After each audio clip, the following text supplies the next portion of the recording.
Muy bien, pues ¿cómo les va? Esperemos que muy bien, ya rumbo a las fiestas navideñas, las preposadas, yo las extraño, como que ya no hay mucho de eso, ¿verdad? En efecto. Eran temas más de colonia y de familia y ahora estamos inmersos en una dinámica impresionante, tanto en cuestiones políticas, en cuestiones electorales, en cuestiones económicas. El frío no deja mucho. Pero bueno, al final de cuentas, en este miércoles 13, me da mucho gusto, finalmente, porque la perseguimos durante semanas y no es reclamo. Simplemente es manifestar el interés que tenemos de compartir con nuestro auditorio de Escopio Digital, doctora, la Comisión Estatal, su función, su labor, el extraordinario trabajo que sabemos haces. Gracias. Aquí hemos platicado y me voy a extender en esta presentación, porque vamos a platicar con Namiko Tsumoto, que es la presidenta de la Comisión Estatal de Derechos Humanos, pero que ya rebasó la función que desempeña en Veracruz, y me da mucho gusto también, a lo mejor nos comparte, que ya su voz es escuchada más allá de la Comisión Estatal. Tiene una función de alguna forma importante también que cubrir en el evento nacional en estos terrenos. Por ahí empezamos, si quieres. Como gustes. Primero agradecerte la invitación.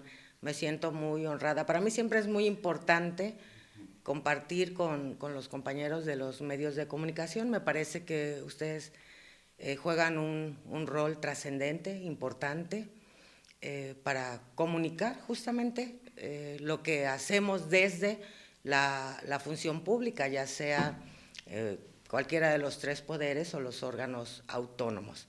Así que muchísimas gracias por la invitación.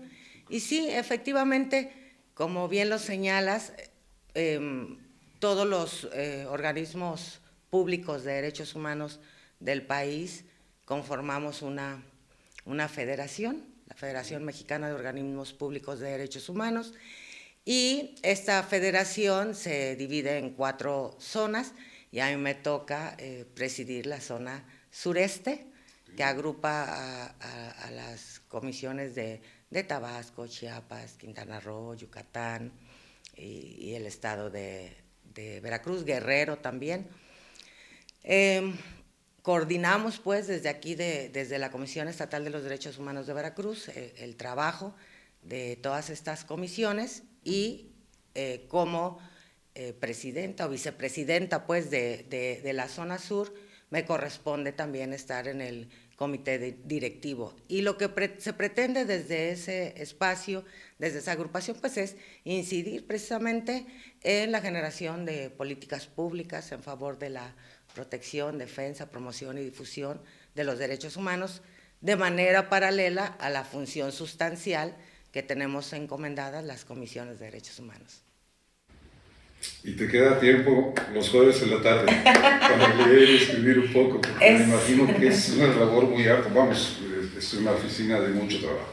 Es muy complicado. Mira, de hecho, bueno, no es para nadie desconocido, no es que voy a dar la primicia, ¿no?, de esta situación. La verdad es que el estado de Veracruz en los últimos años ha transitado por una época bastante compleja en tratándose de respeto y garantía de derechos humanos.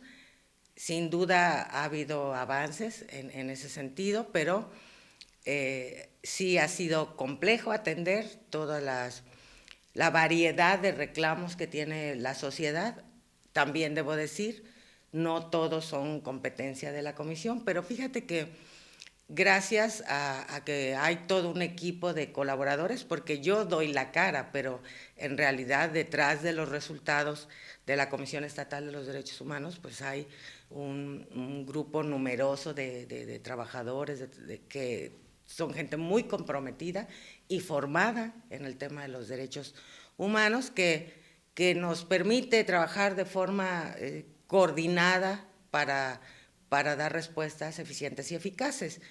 Y a partir, digamos, de nuestra propia experiencia, hemos como generado algunos mecanismos de atención que nos permite resolver rápidamente muchos de los planteamientos que hacen los veracruzanos y los que no siendo veracruzanos, transitan o habitan en el estado de Veracruz, y creo que eso ha permitido que pues se reconozca el trabajo de la comisión y que la institución, porque ese debe ser el propósito, se consolide, la institución, porque finalmente uno ahí está de paso, ¿no? No es un cargo que dure eternamente. Entonces el propósito de todos nosotros fue desde un principio, o esa es mi mística de trabajo, consolidar a la institución, que dejara de verse como un organismo que no sirve para nada, ¿no? Y que los veracruzanos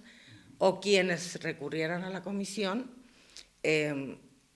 tuviesen confianza en la institución. Y el propósito es dejar eso, una institución consolidada, fortalecida, con procedimientos claros, que hemos hecho además, te decía, más expeditos, y que quien acuda a la comisión siempre se vaya con la idea de que fue debidamente atendido, con empatía, por supuesto, también. Pero esta función que es de paso en tu caso, pues no es tanto, ¿no? Ya es tu segundo periodo frente de esto. Y bueno, quiero irme a esta complejidad que denotas o que apuntas. En los últimos años se ha vuelto más complejo. ¿A qué lo atribuyes? Pues mira, digo, este tema es, yo digo que multifactorial, ¿no? La verdad es que se ha atendido, digamos, desde distintos frentes. Por ejemplo, nosotros conocemos de los asuntos cuando ya la violación de derechos humanos ha ocurrido. Y no nos corresponde el tema de prevención, ¿no? Para eso hay otras dependencias, la mayoría de ellas tiene que ver con el Ejecutivo, pero sí hay una parte residual por ahí en la ley que nos permite, que habla de apoyar la generación de condiciones para un mayor disfrute de los derechos humanos. Entonces, ese espacio residual que podría impactar en temas de prevención, pues lo hacemos a través de la difusión y la capacitación. Y fíjate que hemos tenido mucho éxito en términos de el número de personas interesadas en capacitarse en materia de derechos humanos. Y un dato súper curioso es que nosotros tenemos un programa que forma a servidores públicos como promotores de derechos humanos. En principio lo pensamos en el sentido de generar gente capacitada dentro de las propias dependencias, porque Veracruz es muy grande, el presupuesto que tiene la comisión es pues bastante escaso, digamos, y pensamos en una manera de apoyarnos en estas personas para que en lugar de que la comisión estuviera permanentemente capacitando a servidores públicos, les formáramos sus propios capacitadores. Así que hoy por hoy hay promotores de los derechos humanos que son servidores públicos, y hay también promotores de la sociedad civil organizada. Y yo de pronto cuando se planeó esta situación, que fue al año de haber llegado yo a la comisión, porque primero, digamos, había que imponerse del estado de cosas y además modificar muchas otras cosas y además capacitar al propio personal de la comisión, porque ya se vivían tiempos distintos en términos de la normativa había evolucionado, ya los tratados internacionales se podían aplicar de forma directa, entonces eran digamos, aspectos que no se habían considerado dentro del trabajo de la comisión. Entonces empezamos por capacitar a todo nuestro personal con estos estándares internacionales para incorporarlos a las recomendaciones y al análisis de casos, creamos una nueva estructura de las recomendaciones. En fin, que el primer año fue muchísimo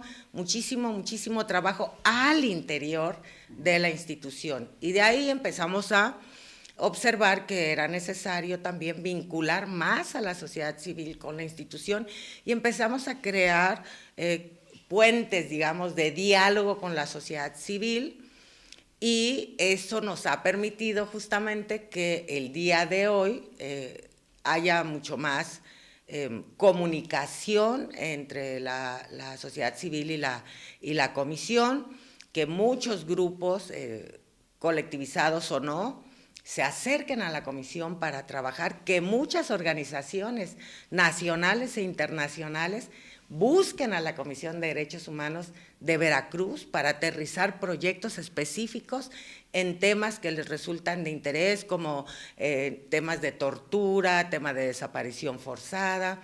Hoy por hoy la Comisión de Derechos Humanos trabaja muy de cerca con la Oficina del Alto Comisionado de Naciones Unidas en México.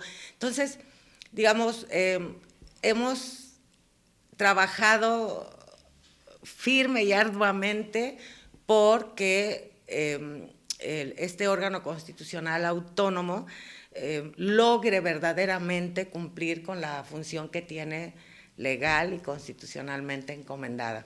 Ahora, digo, no somos una institución perfecta, siempre lo digo, ninguna lo es, por supuesto, los seres humanos no somos infalibles, pero tenemos un gran compromiso por hacer bien nuestro trabajo. Y cuando hay errores, pues inmediatamente pues se admiten, se corrigen y se reencauzan los casos. Afortunadamente son los menos.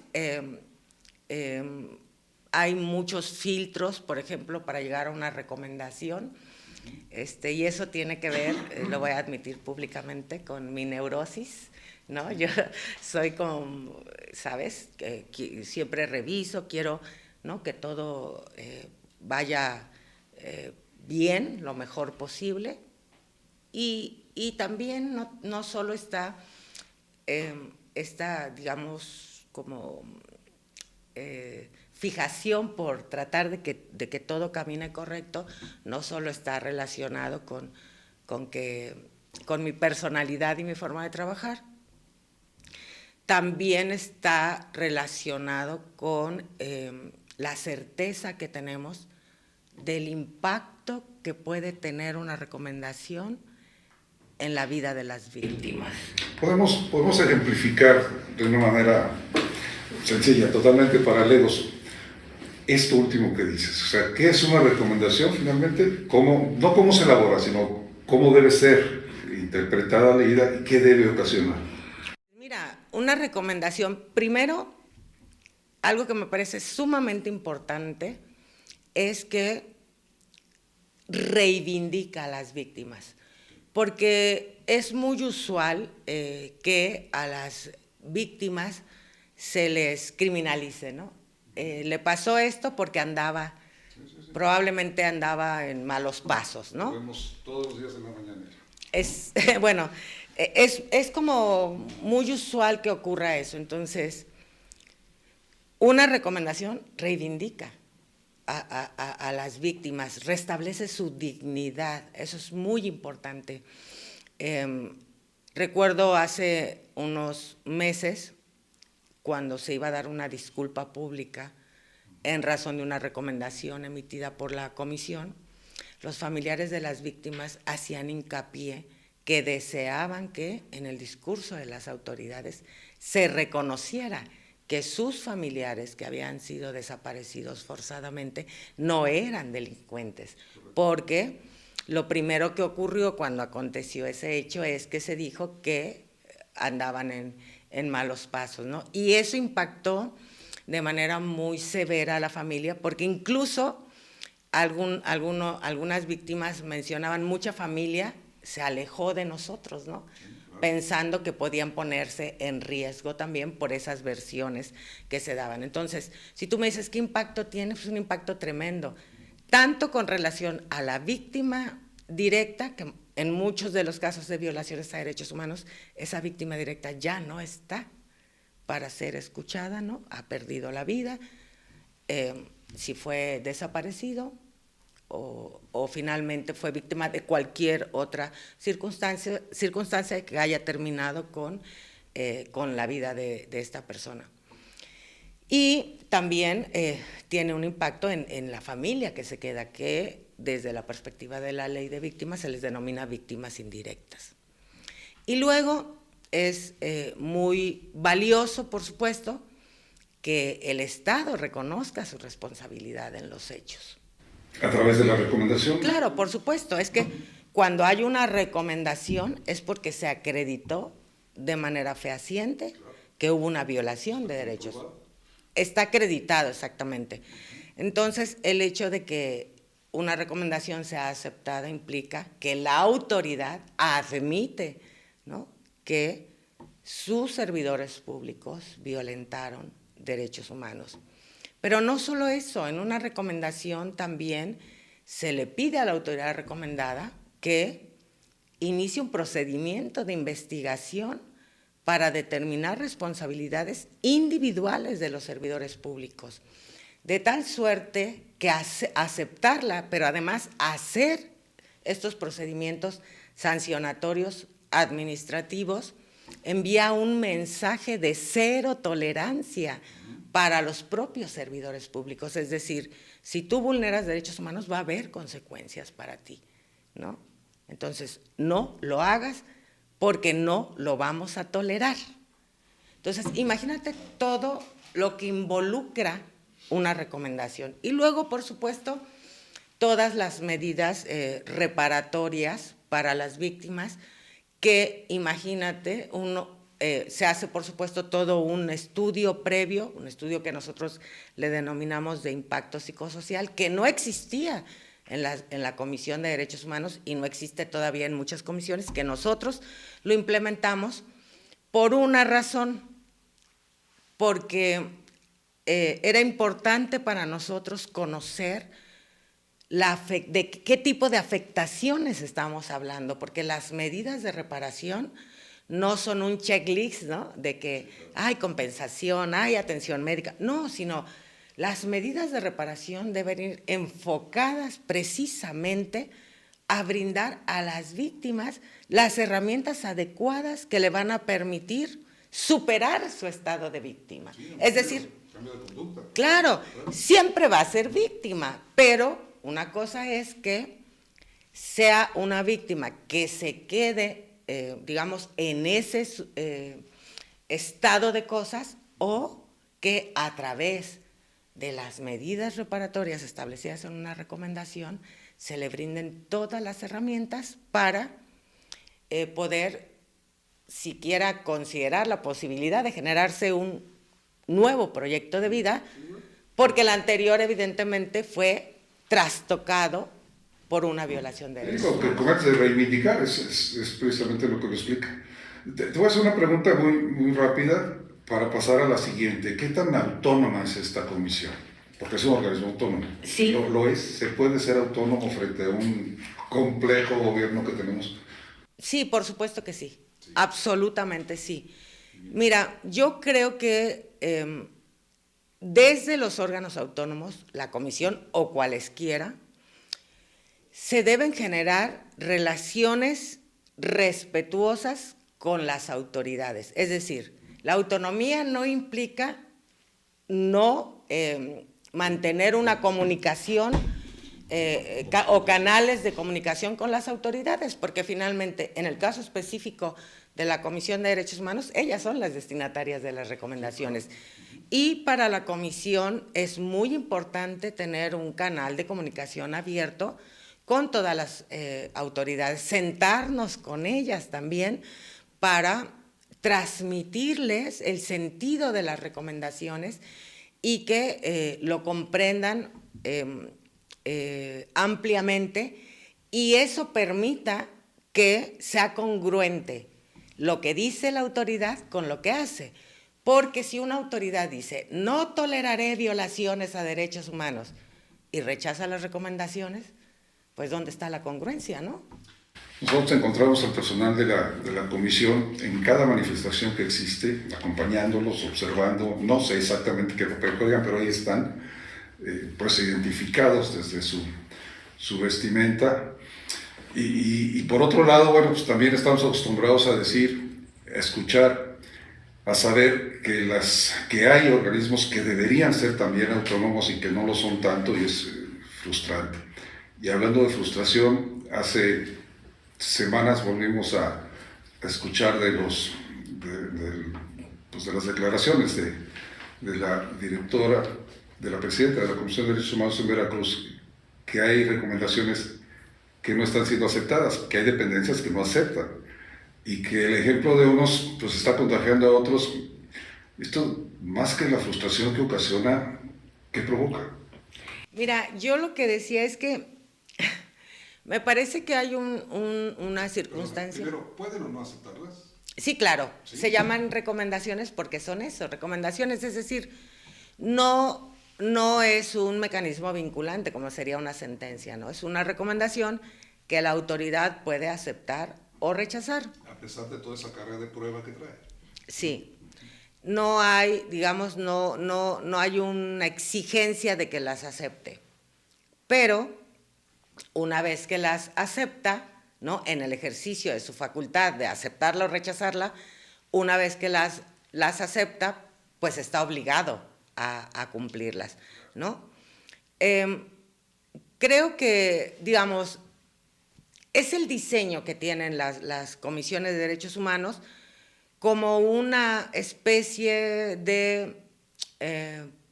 tienen un peso político y moral específico las recomendaciones.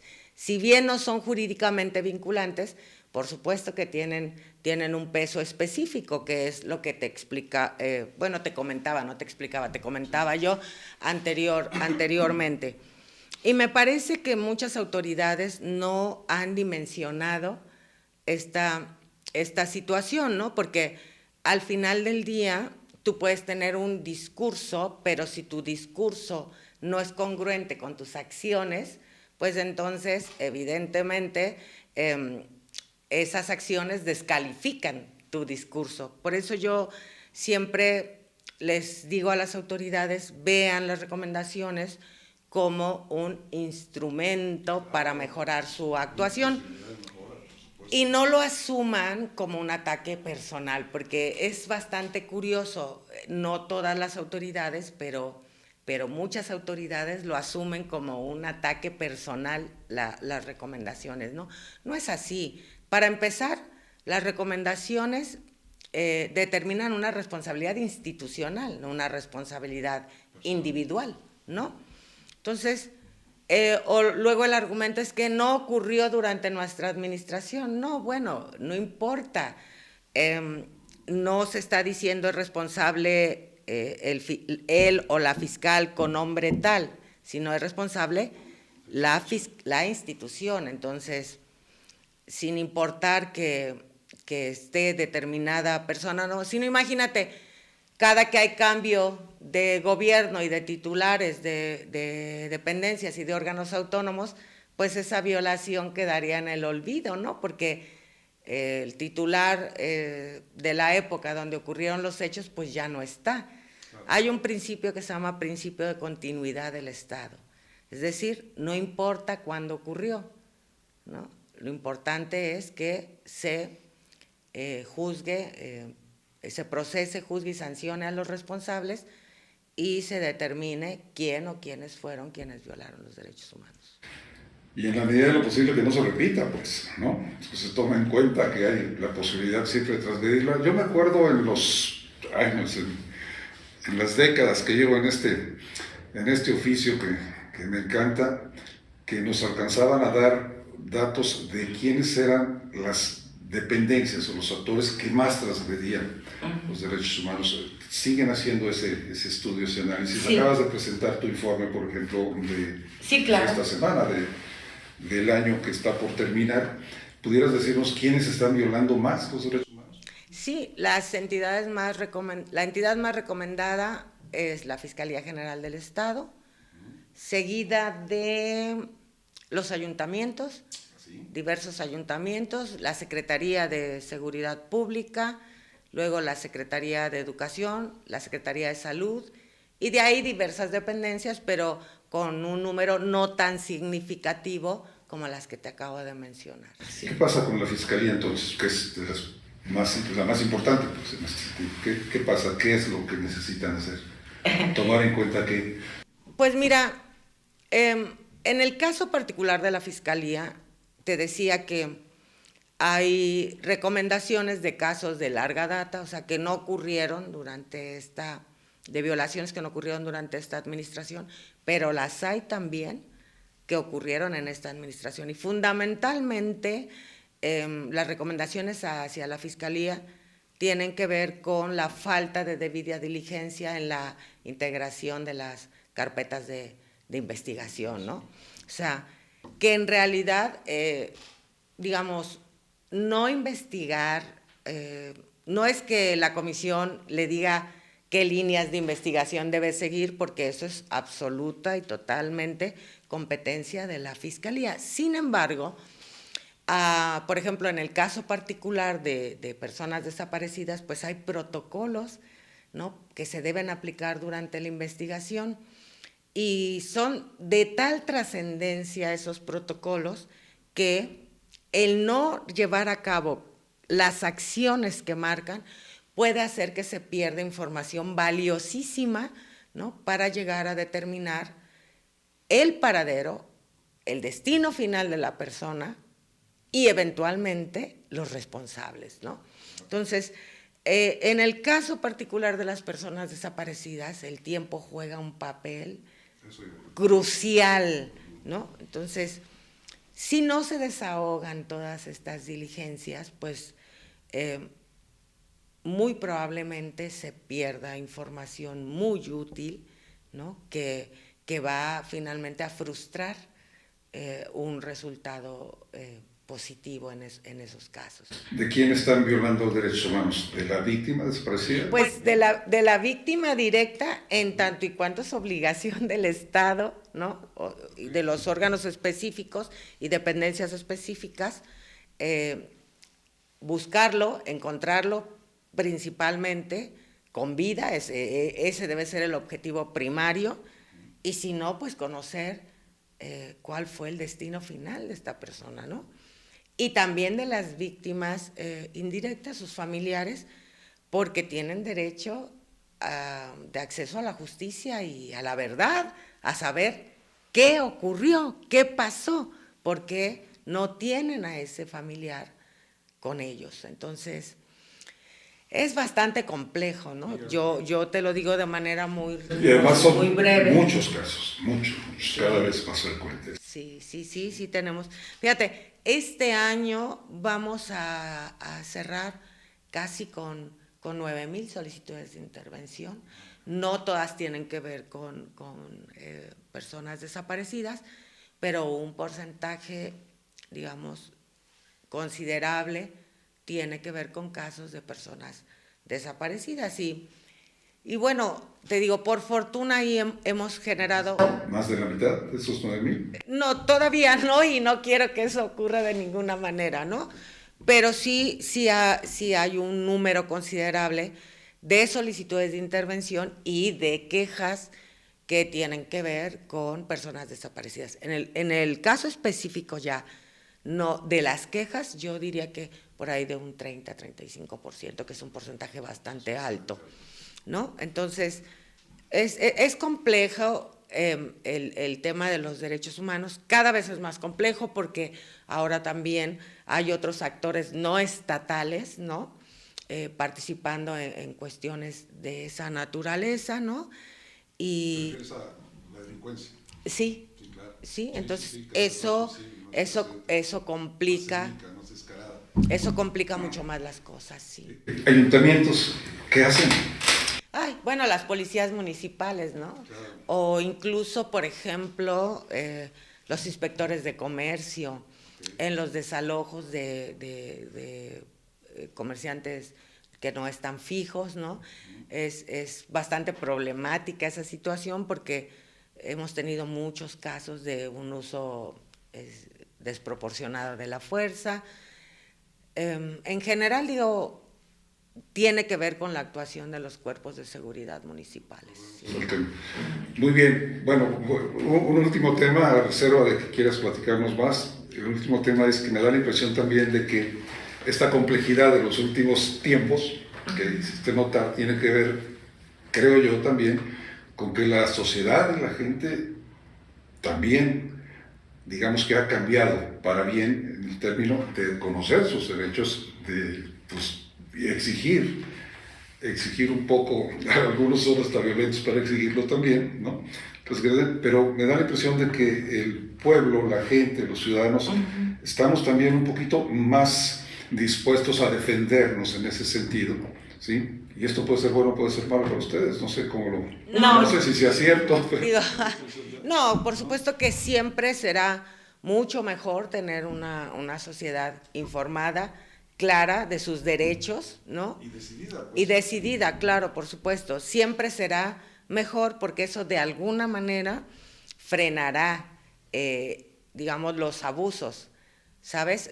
De pronto, si alguna persona, por ejemplo, es detenida sin una razón real, ¿no? Ya son capaces de decir no puede hacer esto porque, ¿no?, la Constitución me protege y mis derechos humanos, y si no, ahorita voy a llamar a derechos humanos, en fin. Entonces eso inhibe un poco, no en todos los casos, pero sé de muchos casos en que ha inhibido una actuación arbitraria, ¿no?, de agentes estatales.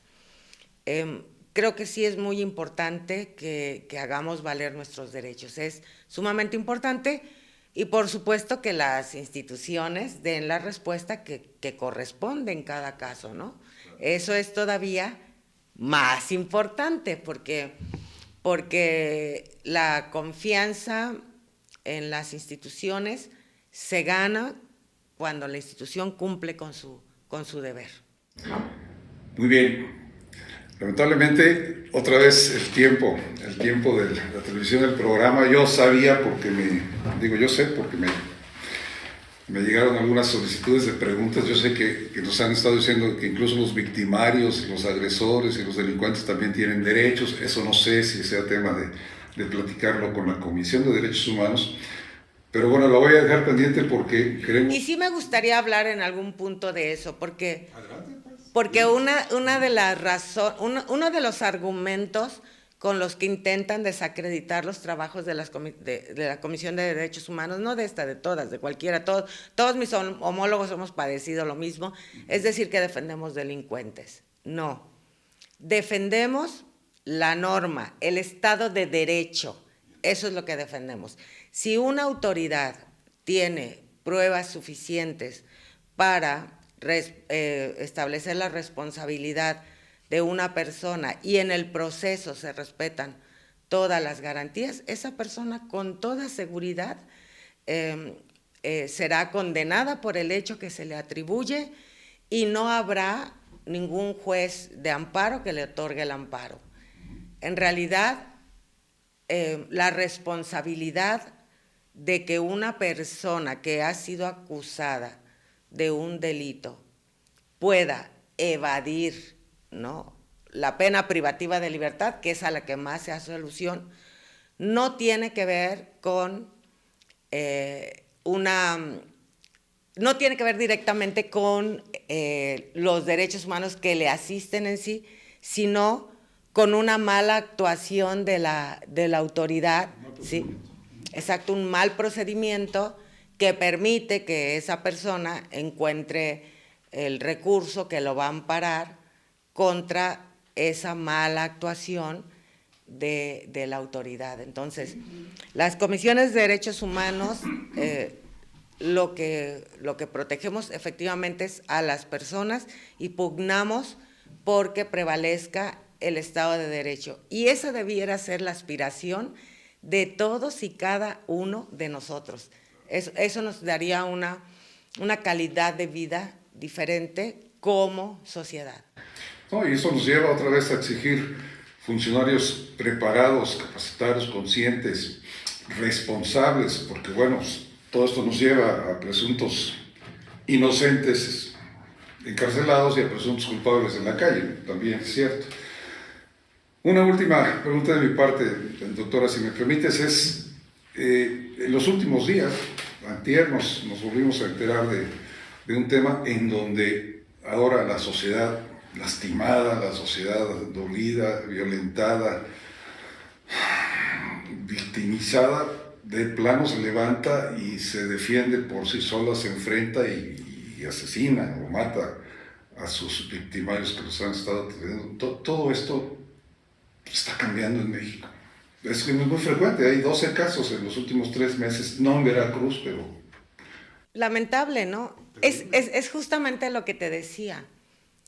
Todos, sociedad en general, autoridades, gobierno en general, debemos pugnar por consolidar el Estado de Derecho. Porque cuando esto se resquebraja, esto falla, empiezan a ocurrir este tipo de situaciones, ¿no? Si quien es el responsable de ocuparse de eso no se ocupa, me obligas a que me ocupe yo. Y eso justamente es lo que ha sido superado, ¿no? Desde la época de la venganza privada, ¿no? Hasta el Estado moderno, con un marco normativo que regula la convivencia en paz de la sociedad. Entonces, lo que tendríamos que hacer es caminar y avanzar hacia ese Estado de derecho, y yo diría, ese Estado de derecho y de derechos, ¿sí? Y no ir retrocediendo a lo que ya fue superado hace muchos años. Doctora, a reserva de que necesites algún espacio para cuestiones de la comisión, que este medio, por supuesto, está para servirte, para que lo tomes en cuenta, y a reserva de eso podemos planear que en enero, después de la comparecencia, pudiéramos seguir platicando de esto. Sí, claro que sí. A ver cómo me va. Fíjate que mi experiencia en la comparecencia, digo, siempre ha sido, por lo menos los últimos, yo creo que 3 años, 2 años, yo creo, pues ha sido bastante buena. Me han hecho preguntas bastante interesantes que nos permiten a nosotros mostrar nuestro trabajo. Han sido ejercicios muy... Lo he sentido como un verdadero ejercicio de rendición de cuentas, ¿sabes? Y creo que esa es la comparecencia, es la grandiosa oportunidad que tenemos los servidores públicos para mostrar lo que se ha hecho durante todo el año. Y también es una maravillosa oportunidad para los representantes del pueblo de hacer las preguntas pertinentes, ¿no? y despejar cualquier duda que ellos tengan sobre el trabajo que se ha hecho. Sí, no, yo exigiría ahí que los diputados realmente lean este informe que se entregó apenas, ¿no?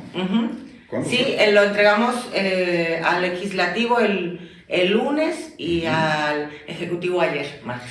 ¿Ayer? Lelo era un personaje de los polivoces, ¿no?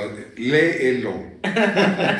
Revísenlo, pues, porque sí es muy importante, y reconozcan esa responsabilidad, esa obligación que tienen, pues por lo menos de aceptar las cosas. Es una oportunidad de cambiar para mejorar. Doctora, te agradezco muchísimo, mucho te agradezco. No, al contrario, súper agradecida. Yo, y cuantas veces me invites, yo con gusto estaré por aquí. Claro que sí, muchas gracias, y bueno, los invito a que cualquier duda que tengan, incidente en el que consideren que sus derechos humanos han sido vulnerados, acudan con confianza a la Comisión Estatal de los Derechos Humanos y con todo gusto les atenderemos. Si no es competencia de la comisión, los orientamos, pero además algo que hacemos desde la comisión es que no solo les orientamos la puerta a la que es adecuada ir a tocar, sino que los acompañamos para asegurarnos que sean atendidos.